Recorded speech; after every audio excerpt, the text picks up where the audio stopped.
Բարև ձեզ, ով է գոհ և ով դժգոհ բյուջե 2015-ի կատարողականից, ինչ նոր օրենքներ են ընդունվել և ինչ հայտարարություններ են հնչել, ինչ հյուրեր ենք ունեցել և որ երկրների պարլամենտներից, ինչ փուլում է սահմանադրական բարեփոխումների գործընթացը, այս մասին ավելի մանրամասն առաջիկա րոպեների ընթացքում, խորհրդարանական ժամն է եթերում։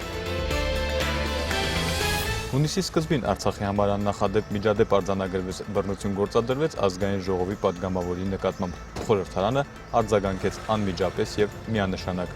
Հունիսի 6-ին պատգամավոր Հայկ Խանոմյանի նկատմամբ բռնություն կիրառելու փաստի առթիվ խորհրդարանական խմբակցությունները հանդես են եկել համատեղ հայտարարությամբ։ Կատարվածն անթույլատրելի արարք է պատգամավորի հանդեպ և լուրջ հարված է Արցախում ձևավորված ժողովրդավարական սկզբունքներին, դատապարտում ենք տեղի ունեցածը և համոզված ենք, որ իրավապահ մարմինները կձեռնարկեն բոլոր միջոցները հանցագործությունը բացահայտելու և մեղավորներին պատասխանատվության ենթարկելու համար, ասված է ազգային ժողովի խմբակցությունների համատեղ հայտարարության մեջ։ Հայկ Խանոմյանին առևանգելու դեպքի առթիվ ԼՂՀ ոստիկանությունը քրեական գործ է հարուցել, կան ձերբակալվածներ, նախաքննությունը շարունակվում է։ Հունիս ամիսն էլ հյուրառատ էր, բնականաբար հյուրերի հետաքրքրության առանցքում եղել են ապրիլյան պատերազմի ընթացքում Ադրբեջանի գործողությունները Արցախի խաղաղ բնակիչների և բնակավայրերի նկատմամբ։ Ոմանք չեն բավարարվել միայն բառացի նկարագրություններով և մեկնել են Թալիշ իրավիճակը սեփական աչքերով գնահատելու համար։ Հունիսի 18-ին ազգային ժողովի նիստերի փոքր դահլիճում տեղի ունեցել խորհրդարանի պատգամավորների հանդիպումը հայտնի արևելագետ, մերձավոր և միջին արևելքի երկրների քաղաքականության բնագավառում առաջատար փորձագետ Եվգենի Սատանովսկու հետ։ Խորհրդարանի նախագահ Աշոտ Ղուլյանը կարևոր և օգտակար է գնահատել նմանատիպ քննարկումները և այցի կազմակերպման համար երախտագիտություն հայտնել Ռուսաստանի Դաշնությունում ԼՂՀ մշտական ներկայացուցիչ Ալբերտ Անդրեյանին։ Եվգենի Սատանովսկին անդրադարձել է ներկայիս աշխարհաքաղաքական իրավիճակին, համեմատականներ անցկացնելով անցած դարաշրջանում տեղի ունեցած գլոբալ և տարածաշրջանային փոխակերպումների միջև։ Այնուհետև պատգամավորները հարցեր են առաջադրել փորձագետին կապված մերձավոր արևելյան տարածաշրջանում տեղի ունեցող իրադարձությունների, Ղարաբաղյան հիմնախնդրի հանդեպ գերտերությունների ունեցած դիրքորոշումների, միջազգային հարաբերություններում տեղի ունեցող զարգացումների, հակամարտությունների կարգավորման գործընթացում կիրառվող սկզբունքների և այլ թեմաների հետ։ Հունիսի 18-ին Աշոտ Ղուլյանն ընդունել է Բելգիայի սենատի պատգամավոր, ԵԽԽՎ-ում բելգիական պատվիրակության անդամ Պիտ դե Բրույին։ Հանդիպմանը ներկա էին ազգային ժողովի նախագահի տեղակալ Վահրամ Բալայանը, Հայրենիք խմբակցության ղեկավար Արթուր Թովմասյանը, Արտաքին հարաբերությունների մշտական հանձնաժողովի նախագահի տեղակալ Դավիթ Մելքումյանը և այցի ընթացքում բելգիացի խորհրդարանին ուղեկցող Հայաստանի Հանրապետության ազգային ժողովի պատգամավոր Շիրակ Թորոսյանն ու Եվրոպայի հայ դատի գրասենյակի ղեկավար Գասպար Կարապետյանը։ Աշոտ Ղուլյանը բարձր է գնահատել եվրոպացի պատգամավորի Արցախ այցելելու և ապրիլի սկզբին Ադրբեջանի կողմից ցանցազերծած լայնամասշտաբ ագրեսիայի հետևանքներին տեղում ծանոթանալու որոշումը։ Անդրադառնալով Ղարաբաղյան խնդրի պատմությանը և ներկայիս զարգացումներին, խորհրդարանի ղեկավարը նշել է, որ ԵԱՀԿ Մինսկի խմբի գործունեությունն ուղղված է բանակցությունների միջոցով հակամարտության կարգավորմանը, սակայն Ադրբեջանի ապակառուցողական դիրքորոշման պատճառով, որն արտահայտվում է Ղարաբաղյան հիմնախնդրի էության և բանակցային ձևաչափի նենգափոխմամբ, այդ ջանքերն առ այսօր արդյունք չեն տվել։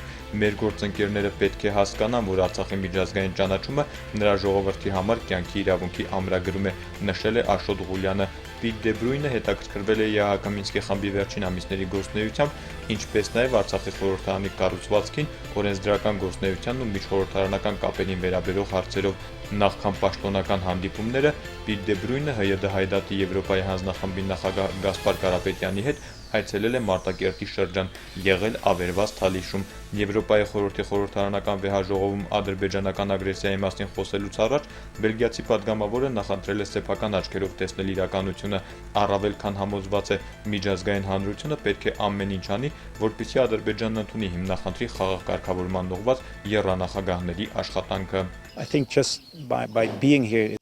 Իմ այցն արդեն իսկ անձնական աջակցություն է Արցախի ժողովրդին։ Բացի դրանից, Բելգիան պետական մակարդակով աջակցում է ԵԱՀԿ Մինսկի խմբի աշխատանքին։ Նման հարևան ունենալու պարագայում խնդրի խաղաղ լուծումը երկար ու դժվարին գործընթաց է և պետք է ամեն ինչ անել, որպեսզի Ադրբեջանն ընդունի հիմնախնդրի խաղաղ կարգավորմանն ուղղված եռանախագահների աշխատանքը։ Այցից հիմնական նպատակն է գալ Արցախ, տեղում ծանոթանալ իրավիճակին, տեսնել թե ինչպես են ապրում մարդիկ այստեղ, պատկերացում կազմել լուծելուց հետո վերադառնալու են Բելգիա գործընկերներիս հետ քննարկելու խնդիրը։ Նաև քննարկելու ենք այն, թե ինչպես եք դուք տեսնում խնդրի լուծումը։ Կարծում եմ ամենակարևոր սկզբունքներից մեկը ազգերի ինքնորոշման իրավունքն է, որի ջատագովն ենք եւ մենք։ Տվյալ դեպքում դա Լեռնային Ղարաբաղի ժողովրդի իրավունքն է եւ սա պետք է օգտագործել։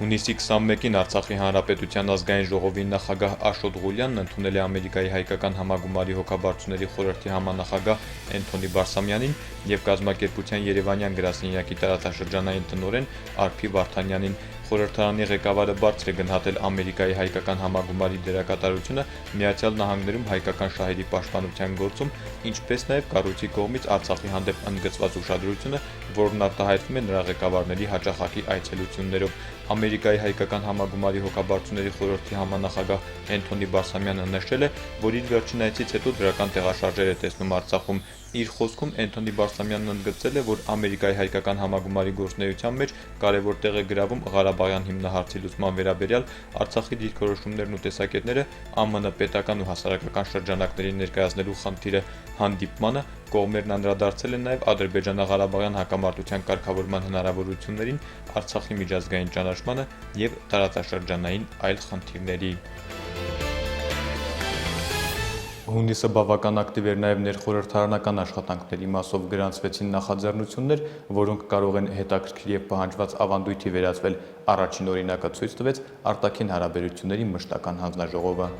Հունիսի 24-ին արտաքին հարաբերությունների մշտական հանձնաժողովի նախաձեռնությամբ ազգային ժողովի նիստերի փոքր դահլիճում падգամավորները հաղորդումներ են ներկայացրել արտերկիր կատարած այցերի մասին։ Մայիսի 22-ից 27-ը Սիրիայի Արաբական Հանրապետություն կատարած այցի մասին հաղորդմամբ հանդես է եկել ազգային ժողովի падգամավոր Դաշնակցություն խմբակցության ղեկավար Դավիթ Իշխանյանը։ Մայիսի 27-ից հունիսի 13-ը ԱՄՆ կատարած այցի մասին հաղորդմամբ հանդես է եկել ազգային ժողովի падգամավոր Դաշնակցություն խմբակցության անդամ Լեռնիկ Հովհաննիսյանը։ Նախագահ Բակո Սահակյանի գլխավորած պատվիրակության հունիսի 7-ից 11-ը Բելգիայի թագավորություն կատարած այցի մասին հաղորդմամբ հանդես է եկել պատվիրակության անդամ արտաքին հարաբերությունների մշտական հանձնաժողովի նախագահ Արձիկ Մխիթարյանը։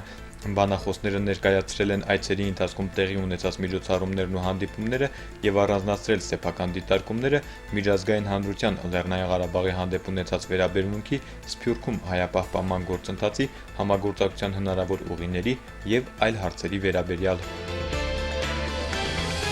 Հաղորդման այս հատվածը կարող ենք վերնագրել խորհրդարանը սերունդների կամուրջ։ Հունիսն այդ առումով հետաքրքիր զարգացումներով առանձնացավ։ Նախկին խորհրդարանականները միավորվել եւ հասարակական կազմակերպություն են հիմնադրել, իսկ 6-րդ գումարման ազգային ժողովինքից իր աշխատանքներն է սկսել 2-րդ գումարման երիտասարդական խորհրդարանը։ Արցախում ստեղծվել է նոր հասարակական կազմակերպություն։ Հայաստանի Հանրապետության եւ Արցախի առաջին գերագույն խորհուրդների մի խումբ падգամավորների նախաձեռնությամբ հիմնադրվել է Արցախի պարլամենտականների ասոցիացիան։ Նրա կազմում միավորվել են նախկին մարզային շրջանային քաղաքային խորհուրդների, ազգային խորհրդի, Հայաստանի Հանրապետության եւ Լեռնային Ղարաբաղի Հանրապետության գերագույն խորհուրդների, Լեռնային Ղարաբաղի Հանրապետության ազգային ժողովի տարբեր գումարումների նախկին падգամավորները։ Ստեղծվել է նախագահություն, որի կազմում են Համլետ Գրիգորյանը, Սլավա Արուշանյանը, Սեմյոն Բաբայանը, Ռազմիկ Պետրոսյանը եւ Էդվարդ Ղուկասյանը։ Դա ոչ քաղաքական կազմակերպություն է, զբաղվելու սոցիալական, տնտեսական եւ հումանիտար այլ հարցերով, որը գտնում են այն ինչ որ Ղարաբաղի ղեկավարությունը ի պաշտոնե դժվարանում է ասել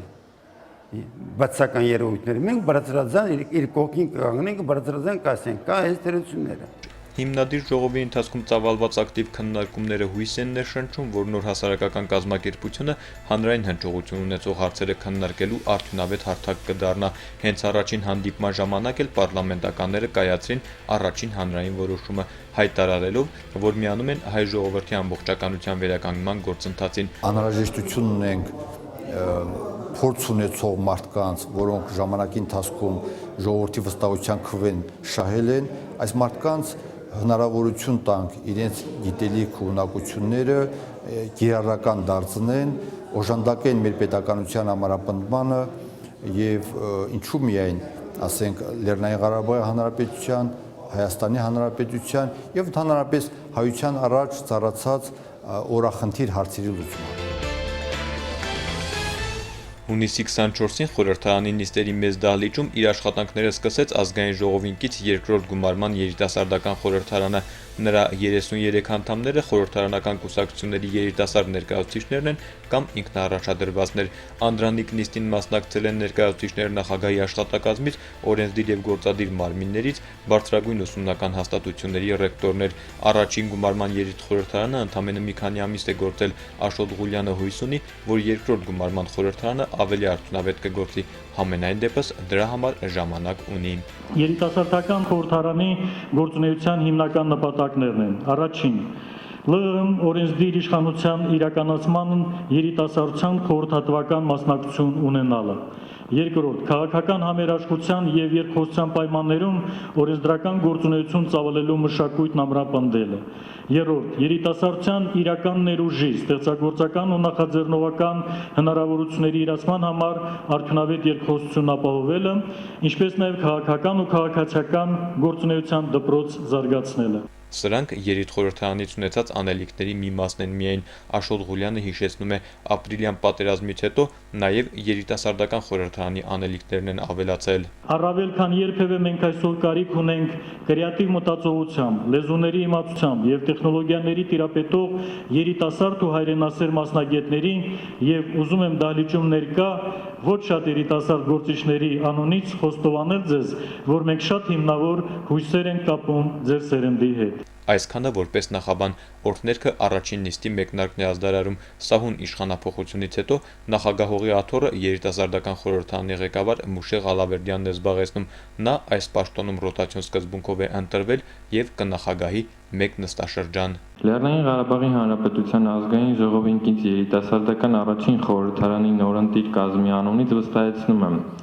որ երիտասարդական խորհրդարանը կնպաստի երիտասարդություն, իշխանություն, երկխոսության ամրապնդմանն ու փոխշահավետ ծրագրերի իրականացմանը։ Ասվածը երիտխորհրդարանականները երթումով են հաստատել եւ անցել օրակարգային հարցերին։ Ազգային ժողովի օրինակով երիտխորհրդարանն էլ 7 մշտական հանձնաժողով ունի, կհամագործակցեն ավագների հետ։ Հունիսի 30-ին կայացավ ազգային ժողովի գարնանային նստաշրջանի ամփոփիչ նիստը, օրենքների նախագծեր, հարցեր կառավարությանը եւ պատգամավորական հայտարարություններ։ Սա ամփոփիչ նիստի դեռ ոչ ամբողջական պատկերն է։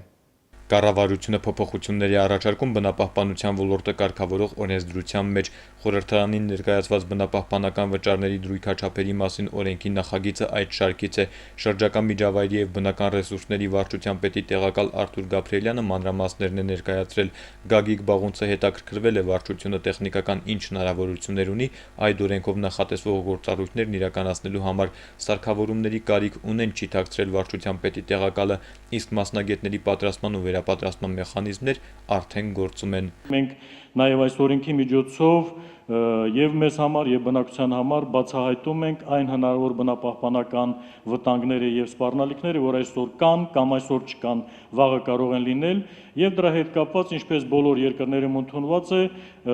տնտեսվարող սուբյեկտների համար նախատեսվում են բնապահպանական վճարներ, որոնց միջոցով պետությունը կարող է կարգավորել եւ պետք է կարգավորի հենց այդ առաջացած բնապահպանական խնդիրները։ Գլխադասային արտադրության եւ արտադրական ենթակառուցվածքների հարցերի մշտական հանձնաժողովի եզրակացությունը դրական է վերապահումներով։ Օրենքն ընդունվել է առաջին ընթերցմամբ։ Սնանկության մասին օրենքում է լրացումներ եւ փոփոխություններ առաջարկել կառավարությունը։ Արդյունքում փոփոխություններ են առաջանալու նաեւ այդ ոլորտից մի շարք այլ օրենքներում։ Փաթեթը խորհրդարանին է ներկայացրել արդարադատության նախարարը։ Պետք է նաեւ տեղեկանքի ձևով ներկայացնեմ խորհրդարանին, որ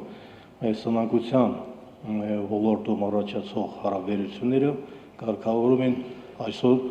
դեռ 2005 թվականին սնանկության մասին ընդունված օրենքներով։ Գլխադասային հանձնաժողովի եզրակացությունը դրական է, նախագծերի փաթեթն ընդունվել է առաջին ընթերցմամբ։ Փոփոխություններ են առաջարկվել հարկային ոլորտը կարգավորող օրենսդրության մեջ։ Փաթեթը ֆինանսների փոխնախարար Արթուր Հարությունյանն է ներկայացրել։ Փոփոխությունների առիթը ապրիլյան պատերազմն ու դրան հաջորդած իրադարձություններն են։ Որոշ բանկեր զոհված զինծառայողների վարկեր մարված են համարել, որոշները հաշվարկված տույժերն են չեղարկել։ Շահութահարկի եւ եկամտահարկի մասին օրենքներում առաջարկվող արտոնությունները նրանց համար են նախատեսվում։ Հաստատագրված վճարների մասին եւ արտոնագրային վճարների մասին օրենքներում առաջարկվող լրացումներով դրույքաչափերի իջեցում է նախատեսվում։ ընթացքում 2016-ի ապրիլ-դեկտեմբեր ամիսների կտրվածքով մի շարք ոլորտներում ակնկալվող եկամուտները չեն լինի, դրա համար հարկման դրույքաչափը առաջարկում են մեղմացնել։ Նախագծերով առաջարկում է 2016 թվականի ապրիլ-դեկտեմբեր ամիսների համար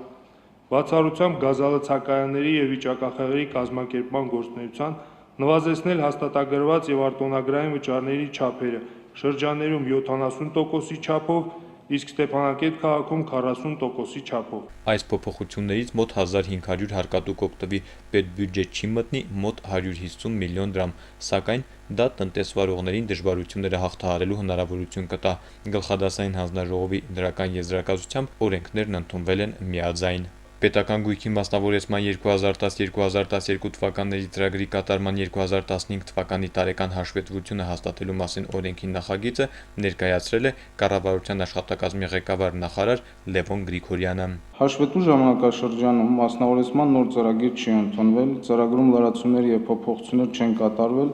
գործողության մեջ է եղել պետական գույքի մասնավորեցման 2010-2012 թվականների ծրագրի մասին ԼՂ 2010 թվականի մարտի 25-ի ՀՕ17N օրենքը։ Հաշվետու ժամանակաշրջանում ծրագրում արկա 15 ընկերություններից ոչ մեկը չի մասնավորեցվել, մեկն էլ գտնվում էր լուծարման ընթացքում։ Վերահսկիչ պալատի եւ գլխադասային հանձնաժողովի դրական եզրակացություններից հետո քվեարկությունը կայացավ, հաշվետվությունը հաստատվել է։ Օրվա ամենածանր թեման 2015 թվականի բյուջեի կատարողականին էր վերաբերում, այն արդեն հաղթահարել է խորհրդարանական հանձնաժողովների եւ խմբակցությունների ձևաչափերով քննարկումների փուլը։ Հարկ եմ համարում նշել պատգամավորների բարձրացած հարցադրումների շարունակելով կառավարության բնույթը եւ ընդգծել դրանց նշանակալի դերակատարությունը կառավարության կողմից իրականացված միջոցառումների ադելի արդյունավետ դարձնելու համար։ Ֆինանսների նախարարը բյուջե 2015-ի հիմնական ցուցանիշներն է հիշեցրել՝ տնտեսական աճ, մի շարք նոր ծրագրեր սոցիալական ոլորտում եւ տնտեսության ամենատարբեր ճյուղերում։ Դրական է նաեւ վերահսկիչ պալատի եւ գլխադասային ֆինանսա-բյուջետային եւ տնտեսական կառավարման հարցերի մշտական հանձնաժողովի եզրակացությունը։ Իրենց դիրքորոշումներն են ներկայացրել նաեւ խմբակցությունները, Վերածնունդ խմբակցությունը դեմ է քվեարկելու, դեմ է նաեւ Շարժում 88-ը, Դաշնակցություն եւ Ժողովրդավարություն խմբակցությունները կողմ են վերապահումով, Հայրենիք խմբակցությունը կողմ է միանշանակ, պատասխանատվություն է ստանձնել կառավարության աշխատանքի համար, նույն ոգով էլ շարունակում է։ Հունիսի 30-ին խորհրդարանում նաև կառավարության հետ հարցուպատասխան ներկայացել, որին գործադիրը ներկայացել էր վարչապետ Արայիկ Հարությունյանի գլխավորությամբ։ Ընդհանուր առմամբ 11 պատգամավոր էր հերթագրվել հարցերի համար, 12 հարց է բարձրացվել, ընդգրկելով գրեթե բոլոր ոլորտները՝ արտաքին քաղաքականությունից մինչև առանձին ընտրատարածքներում առկա խնդիրներ։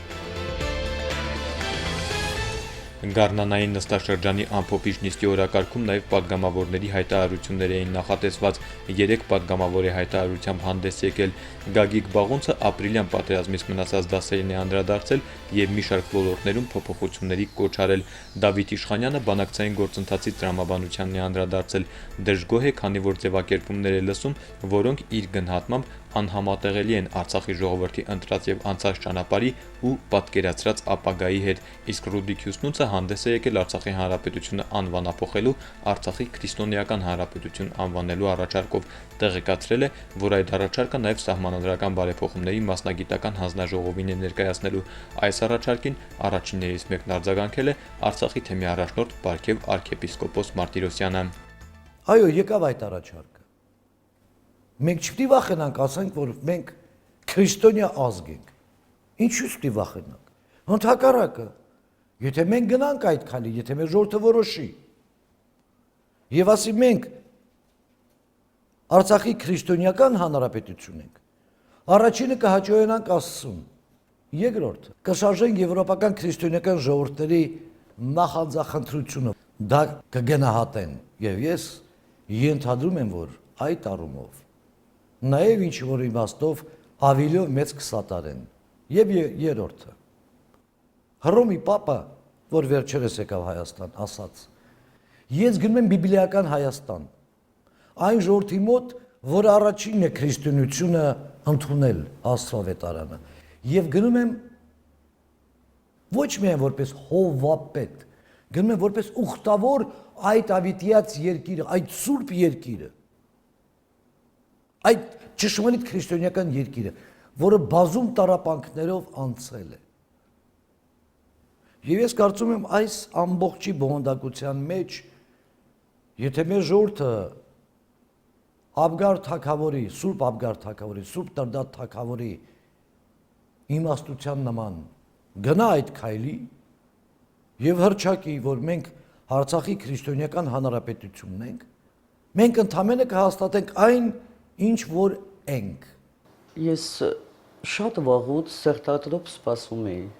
որ երբևիցե կհասունանա այդ ժամանակը ու հրապարակային կհնչվի այդ հարցը։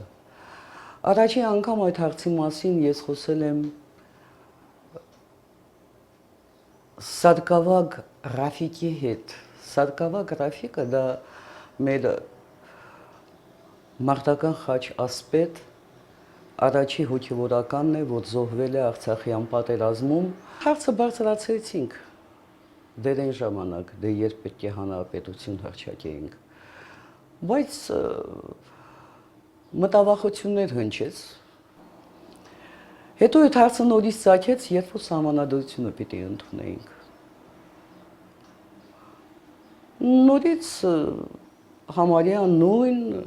պատճառաբանություններով այդ հարցը մերժվեց։ Բայց հիմա ինձ թվում է, որ արդեն հասունացել է մեր ժողովուրդը։ Ու վերջերս մենք այնպիսի մի դաս ստացանք, երբ որ Հռոմի պապը եկավ ու մեզ ասեց, որ Նարեկացին հայ ժողովրդի հոգևոր սահմանադրությունն է։ Դա մի հրաշալի դաս է։ Արժեհամակարգը պիտի ընդգծված լինի երկրի անվանման մեջ։ Ու բնավ ես չեմ կարծում, որ եթե մենք կոչվենք Արցախի քրիստոնյա հանրապետություն, դա նշանակում է, որ մենք հրաժարվում ենք աշխարհիկ պետություն լինելուց։ Աշխարհին ուզում ենք ասենք, թե մենք ով ենք, որտեղ ենք գտնում, ինչ ճանապարհ ենք անցել ու ուր ենք գնում ու ինչ ճանապարհով ենք գնում։ Ճիշտն ասած նորություն չի դա մեր համար, որտեղ ժամանակին մենք շատ ենք քննարկել այդ հարցը եւ ես ողջունում այդ հայտարարությունը եւ առաջարկությունը։ Հիմա տեսեք, որ աշխարհի ցանկացած ազգային պետության հիմքում դրված է ազգային գաղափարախոսությունը, ազգային ենք։ Եվրոպական ցանկացած երկրի, ինչու՞ չէ մնացած երկրների մի հատ տեսեք։ Եվ այն երկրները, որոնք որ ազգային հիմքի վրա են դրված, ես համոզված եմ, որ այդ երկրները երկար են ապրել։ Հիմա ինչու քրիստոնեական Արցախ հանրապետություն, միանշանակ ողջունում եմ այդ միտքը, գաղափարը, մի պարզ պատճառով, քանի որ քրիստոնեության տարածումը այն ժամանակ սկսվել է հենց այդ տարածքից եւ դրա հիմքում մենք տեսանք, որ 2000 եւ ավելի տարի այս տարածքում ապրում է մի ժողովուրդ, որ քրիստոնյա է, որ պահպանել այդ քրիստոնեական դեմքը եւ շարունակում է։ Արցախի պրոֆեսիոնալ խորհրդարանն արդեն հատել է գործունեության 1 տարին։ Երրորդ նստաշրջանի եզրափակիչ նիստում Աշոտ Ղուլյանը հանդես է եկել խորհրդարանի գործունեության 1 տարին ամփոփող հաղորդմամբ։ 14 լիագումար նիստ, 1 արտահերթ նստաշրջան, 1 արտահերթ նիստ։ Խորհրդարանի բնորոշումը փոխվել է, գործառույթները գրեթե ամփոփող են։ Առաջին հորիզոնականում օրենսդրական աշխատանքներն են։ Անցած 1 տարվա ընթացքում 64 օրենք է ընդունվել։ Կեսից ավելիի դեպքում գլխադասային է եղել է ֆինանսա-բյուջետային եւ տնտեսական կառավարման հարցերի մշտական հանձնաժողովը։ Ըստ գլխադասային մշտական հանձնաժողովների եզրակացությունների ընդունված օրենքների քանակական պատկերն այսպիսինն է. արտաքին հարաբերությունների ոլորտից 1 արտադրության եւ արտադրական ենթակառուցվածքների հարցերի բնագավառում 6 օրենքներ, գիտության, կրթության, մշակույթի, երիտասարդության եւ սպորտի հարցերի հանձնաժողովին 4 պաշտպանության, անվտանգության եւ օրինապահպանության հարցերի հանձնաժողովում 1 պետական իրավական հարցերի հանձնաժողովից 10 սոցիալական եւ առողջապահության հարցերի հանձնաժողովից 7 եւ ֆինանսա-բյուջետային ու տնտեսական կառավարման հարցերի հանձնաժողովը 35 օրենքների նախագծեր են հանձնաժողովներում քննարկվել եւ ներկայացվել իրենց եզրակացությամբ։ Օրենսդրական նախաձեռնությունների ընդհանուր թիվը 80 է, որից 7-ը падգամավորներին է նախաձեռնությունը, 73-ը կառավարությանը։ Խորհրդարանը շարունակել է ակտիվ արձագանքել ինչպես արտաքին, այնպես էլ ներքաղաքական զարգացումներին։ 2015 թվականի հունիսի 18-ին Եվրոպայի խորհրդի խորհրդարանական վեհաժողովի մոնիտորինգի հանձնաժողովի կողմից նախնական հավանության արժանացած ժողովրդավարական հաստատությունների գործունեություն Ադրբեջանում զեկույցում եւ դրան կից բանաձևի նախագծում Ադրբեջանա-Ղարաբաղյան հակամարտության վերաբերյալ տեղ գտած անընդունելի ձևակերպումների փաստի կապակցությամբ։ Հունվարի 20-ին Բաքվի հայ բնակչության զանգվածային ջարդերի 26-րդ տարելիցի կապակցությամբ, հունվարի 21-ին Եվրոպայի խորհրդի խորհրդարանական վեհաժողովի ձմեռային նստաշրջանի օրակարգում Ռոբերտ Վոլտերի եւ Միլիցա Մարկովիչի զեկույցների հիման վրա պատրաստված երկու բանաձևերի նախագծերի ընդգրկման վերաբերյալ։ Ապրիլի 2-ին Ադրբեջանի զինված ուժերի կողմից լայնածավալ նախահարձակ գործողությունների վերաբերյալ։ Ապրիլի 7-ին Ղարաբաղ-ադրբեջանական սահմանի ողջ երկայնքով Ադրբեջանի լայնամասշտաբ ռազմական գործողություններ սկսելու վերաբերյալ։ Ապրիլի 21-ին ի պաշտպանություն հայտնի գործարար եւ բարերար Լևոն Հայրապետյանի, մայիսի 19-ին Օսմանյան կայսրությունում հույների հանդեպ իրականացված ցեղասպանությունը դատապարտելու մասին եւ հունիսի 6-ին ԼՂ ազգային ժողովի падգամավոր Հայկ Խանոմյանի նկատմամբ բռնություն կիրառելու փաստի առթիվ։ Նաև արտաքին հարաբերություններում է ակտիվություն դրսևորվել, առաջին տեղում բնականաբար Հայաստանի Հանրապետության գործընկերների հետ հարաբերություններն են։ Ապրիլյան իրադարձությունները Արցախի սահմանի ողջ երկայնքով հասկանալի ձևով փոխել են մեր աշխատակարգը, բայց հաճախականության առումով մենք հականատես ենք դարձել ապրիլ-մայիս ամիսներին Հայաստանի Հանրապետության ազգային ժողովի падգամավորներից կազմած տարբեր խմբերի ու պատվիրակությունների ժամանումն Արցախ։ Չափազանց օգտակար եմ համարում երկու խորհրդարանների մշտական հանձնաժողովների հաճախացած համատեղ նիստերն ու տարբեր ձևաչափերով հանդիպումները հրատապ թեմաների ներառմամբ կոնկրետ օրակարգով։ Ակտիվանում է նաև խորհրդարանական դիվանագիտությունը, ապացույցը նախորդ տարվա ընթացքում գրեթե 1 տասնյակ երկրներից ժամանած բազմաթիվ հյուրերն են։ Եվրոպական ազատ դաշինքի պատվիրակությունը, Բելգիայի տարբեր մակարդակի խորհրդարանականների, Ֆրանսիայի մեր գործընկերների հետ հանդիպումները ֆրանսիական օրեր Արցախում փառատոնի շրջանակներում, ֆլամանդական խորհրդարանի պատվիրակությունը, Լատվիայի, Հունաստանի, Բուլղարիայի, Գերմանիայի Դաշնային Հանրապետության պարլամենտների падգամավորները, նորից Ֆրանսիայի ազգային ժողովի մեր բարեկամների այցը եւ Եվրոպայի խորհրդարանական վեհաժողովի ու Եվրախորհրդարանի առանձին падգամավորների այցելությունները եւ այլն։ Խորհրդարանում նաև նոր մարտահրավերներին համապատասխան կառույցներ են ձևավորվել, հատկապես արտաքին հարաբերություններում հասցեական են աշխատելու խումբը խմբի, падգամավորը падգամավորի հետ։ Ազգային ժողովի խմբակցությունների գնահատականներն էլ այս անգամ վերաբերում են խորհրդարանի գործունեության 1 տարվան, ընդ որում գնահատում են ոչ միայն ընդհանուր խորհրդարանի, այլև յուրաքանչյուրը իր խմբակցության 1 տարվա աշխատանքը։ Կարծում եմ այնքան էլ գոհ չենք ոչ մենք падգամավորներս, ոչ հասարակությունը խորհրդարանի այս 1 տարվա աշխատանքից։ Ավելին կարծում եմ հասարակությունը ավելի մեծ ակնկալիքներ ունի ազգային ժողովից, ավելի մեծ ակնկալիքներ այն առումով, որ կդառնա նորմալ հավասարակշռող իշխանություններին, որպես իշխանության մի թև, որպես իշխանության տարանջատման կարևոր սկզբունքի իրականացնողներից մեկը։ Սակայն այսօր ունենք այն, ինչ ունենք, ազգային ժողովի ազդեցությունը բոլորովին էլ մեծ չէ հասարակության կյանքում, մեծ չէ որոշումներ կայացնելու առումով, հատկապես հասարակությանը հուզող տարբեր հարցերի շուրջ։ Ազգային ժողովը չի դառնում այն վայրը, որտեղ կան լուրջ հանրային քննարկումներ։ Կարծում եմ ապրիլյան օրերը ցույց տվեցին, որ այսպիսի դժգոհություն կա նաև ազգային ժողովի ներսում եւ այսօր տեղի ունեցող խմորումները հույս ունեմ կբերեն նրան, որ ազգային ժողովի դերը ավելի կբարձրանա, որպես դրական կողմ ես կառանձնացնեի խորհրդարանական դիվանագիտությունը, Արցախի հանրապետության չճանաչվածության պայմաններում խորհրդարանական դիվանագիտությունը մնում է այն առանցքը, այն ուղղությունը, որի շնորհիվ հնարավորություն է ունենում միջազգային կապեր հաստատել, այս առումով տարին նույնպես ակտիվ էր, տարբեր պատվիրակություններ ժամանեցին Արցախ եւ տարբեր խորհրդարանական մակարդակներում Արցախի իշխանության տարբեր ներկայացուցիչներ հյուրընկալվեցին արտերկրում։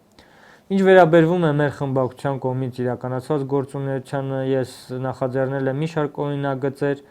դրանցից հատկապես կառնազնացների տեղական ինքնակառավարման մասին օրենքում լրացումներ կատարելու մասին օրինագիծը, որը ցավոք չընդունվեց։ Մեկ տարուց ավելի է ինչ 6-րդ գումարման ազգային ժողովը գործում է մշտական հիմունքներով։ Անշուշտ արհեստավարժ խորհրդարանը ունի իր առավելությունները եւ իր առջեւ դրված խնդիրները։ Անցած մեկ տարվա ընթացքում մեր գործունեությունը հիմնականում ուղղված էր օրենսդիր ոլորտին։ Մեր գործունեությունը հիմնականում ուղղված էր այս երկրի ներքին կյանքի տնտեսական բնագավառի առնչվող մի շարք հիմնախնդիրների բարելավմանը, ինչու չէ նաև հարկային բեռի եւ նաև հարկերի թեթևացմանը։ Անշուշտ խորհրդանի մեկ տարվա գործունեության ընթացքում մեր համար կարևոր, այսպես ասած, եզրագիծ էր նաև ապրիլյան դեպքերը եւ ապրիլից այս կողմ ընկած ժամանակահատվածը։ Բնականաբար այդ ամենը նաև ենթադրում է նոր մոտեցումներ, նոր սկզբունքներ, որը որ ուղղված է ոչ միայն օրենսդրական դաշտին, այլ նաև օրենսդրական դաշտի միջոցով մեր անվտանգության եւ պաշտպանունակության այդ բաղադրիչի արմատավորման եւ ամրապնդման եւ այդ իսկ առումով խորհրդանը կարողացավ նաեւ ապրիլից այս կողմ որոշակիորեն քայլեր ձեռնարկել ուղղված այդ նպատակին։ Այս մեկ տարվա գործունեության մեջ Դաշնակցություն խմբակցությունը կարողացել է իր ակտիվ դերակատարությամբ եւ իր նաեւ ներգործությունը ունենալ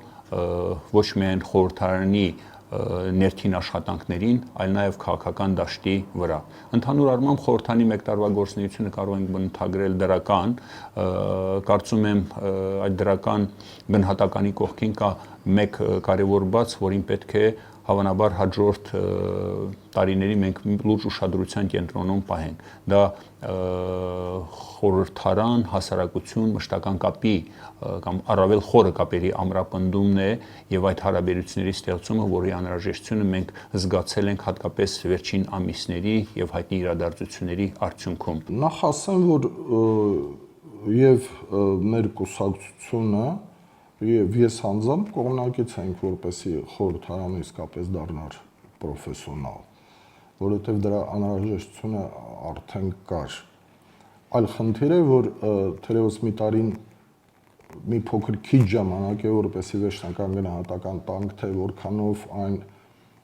արդարացրեց իրեն, բայց կարծում եմ, որ քայլը ճիշտ էր։ Կոնկրետ մեր խմբակցության մասով, եթե ասելու լինենք, այս անցած տարում թող ինքնաբողոսանքի խոսքեր չլինեն, մենք բավական ակտիվ աշխատել ենք, խոսքս վերաբերում է եւ 2016 թվականի բյուջեի նախագծի վրա մեր աշխատանքին եւ դրա ընդունմանը եւ նաեւ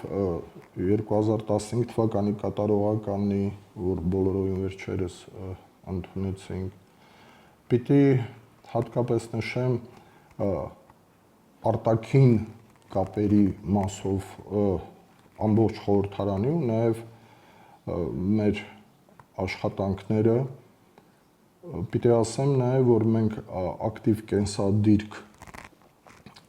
դրսևորեցինք ապրիլյան պատերազմի ժամանակ եւ դա բնական է խորհրդարանը ոչ միայն իրավունք չուներ անտարբեր լինելու, այլև պարտավոր էր անմիջական մասնակցություն ունենալ այդ ամենին, չեմ ասում կոնկրետ զենքով, այլ այն գործառույթներով, որին կոչված է խորհրդարանը, բայց գաղտնիք չէ, որ մեզ նոր մարտահրավերներ են սպասվում եւ թե խորհրդարանը եւ թե ժողովրդավարություն խմբակցությունը ուզում եմ հավատալ, վստահ եմ, որ լինելու են իրենց բարձրության վրա եւ արտահայտելու են ժողովրդի կամքը։ Դուք գիտեք, որ 2006 թվականի դեկտեմբերի 10-ին ընդունվեց Լեռնային Ղարաբաղի Հանրապետության առաջի սահմանադրությունը, որտեղ հստակ գրված է, որ 2015 թվականից հետո անցնելով ենք մշտական հիմունքներով աշխատող խորհրդարանի։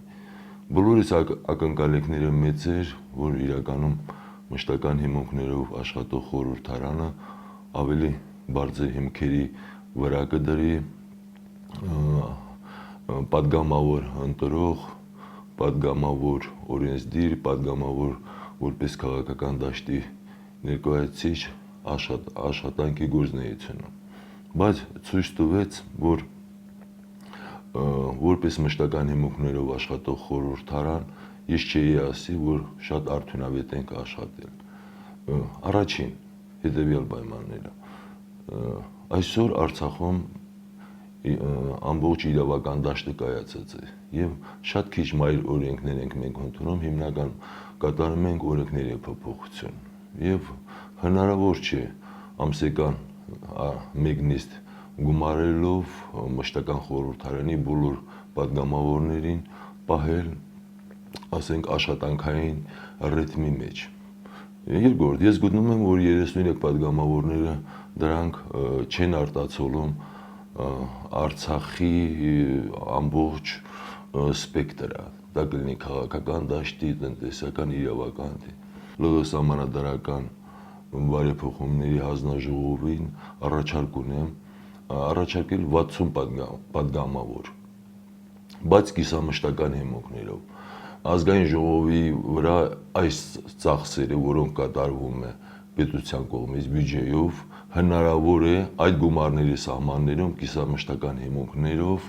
պահել 60 падգամավոր։ Դա մեզ ինչ կտա։ Առաջինը 5% հաղթահարած կուսակցությունը արդեն ապագա խորհրդարանում կունենա 3 падգամավոր։ Այսինքն այս նաև հնարավորություն կտանք փոքր կուսակցություններին ավելի արդյունավետ այդ խմբակցության աշխատանքը։ Սա առայժմ իմ անձնական տեսակետն է։